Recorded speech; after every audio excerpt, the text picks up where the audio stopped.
5000 साल पहले भगवान श्री कृष्ण ने मनुष्य की बर्बादी के 3 ही कारण बताए थे। इस वीडियो में हम एक कहानी के माध्यम से हम आपको वो 3 कारण बताएंगे।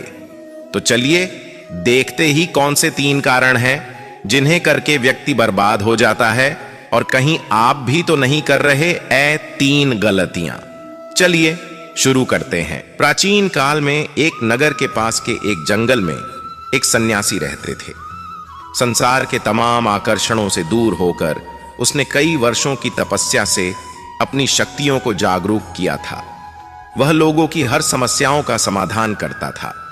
धीरे धीरे वह मशहूर होने लगे और यह बात राजा को पता चली। राजा ने सन्यासी से मिलने का फैसला किया और वह सन्यासी से मिले।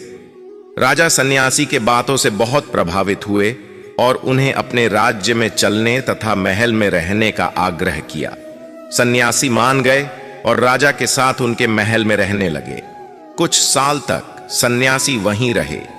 एक दिन राजा और रानी को पड़ोस के राज्य में जाना पड़ गया। उन्होंने एक नौकर को सन्यासी के भोजन आदि की जिम्मेदारी देकर निकल गए। एक दिन नौकर बीमार पड़ गया और आया ही नहीं।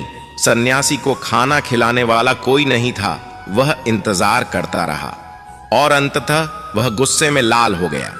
तभी राजा और रानी वापस आए। सन्यासी ने राजा को बहुत डांट फटकार लगाई और कहा कि तुम मेरी जिम्मेदारी नहीं उठा सकते थे तो क्यों मुझे लेकर आए। कुछ दिनों बाद मामला शांत हो गया। कुछ दिनों बाद राजा को फिर से पड़ोस के राज्य में जाना पड़ गया। इस बार राजा ने अकेले जाने का फैसला किया और रानी को खड़े निर्देशों के साथ सन्यासी के सेवा के लिए रख दिया। रानी रोज समय पर सन्यासी को खाना भेज देती थी। एक दिन रानी खाना भेजना भूल गई और वह नहाने चली गई। सन्यासी को खाना नहीं मिला तो सन्यासी ने काफी इंतजार के बाद महल में जाने का फैसला किया।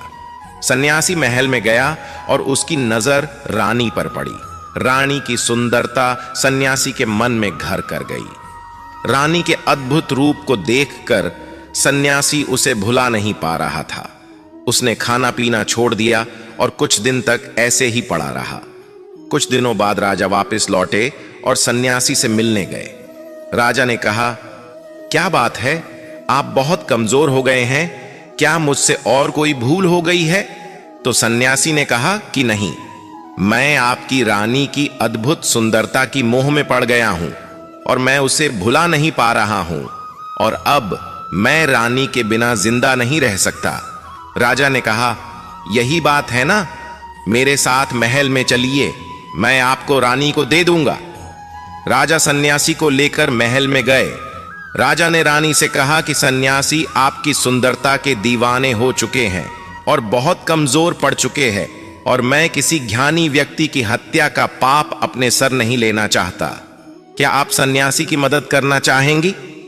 रानी ने कहा, मैं समझ गई क्या करना है, और राजा ने रानी को सन्यासी को सौंप दिया। सन्यासी रानी को लेकर अपनी कुटिया में जाने लगे। रानी ने कहा कि हमें रहने के लिए एक घर चाहिए। सन्यासी ने राजा से कहा कि हमें रहने के लिए एक घर चाहिए। राजा ने उनके लिए तुरंत एक घर उपलब्ध करवाया। सन्यासी रानी को लेकर घर गया। रानी ने कहा, यह घर तो बहुत गंदा है, इसे साफ करवाइए। सन्यासी राजा से कह के घर को साफ करवाया। राजा के हुक्म से घर को साफ करवा दिया गया।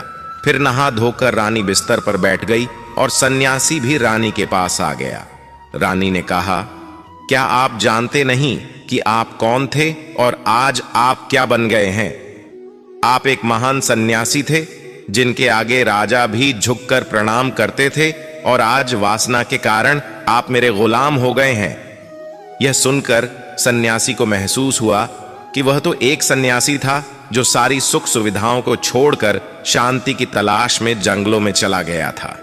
फिर सन्यासी ने राजा को बुलाया और रानी को उनको सौंप दिया और कहा, ये राजन, आज मैं आपको मनुष्य के बर्बादी के जो 3 कारण बताऊंगा, जिनको यदि व्यक्ति ना करे तो वह सबसे सुखी रहेगा और व्यक्ति बर्बाद नहीं होगा। पहली आदत है इच्छा, क्योंकि इच्छा ही दुनिया की हर एक व्यक्ति के अंदर सबसे पहला अवगुण होता है और जो व्यक्ति अपनी इच्छाओं को नियंत्रण में नहीं रख पाता है वह जीवन के किसी भी क्षेत्र में सफल नहीं हो पाता है, क्योंकि जैसे ही उसकी एक इच्छा पूरी होती है वह दूसरी की ओर बढ़ने लगता है, और दूसरी पूरी होती है तो तीसरी इच्छा उसके मन में जागृत हो जाती है, और फिर ऐसे करते करते इच्छाओं पर नियंत्रण ना होने के कारण इसी जाल में उलझा रहता है और दुखी सकता है।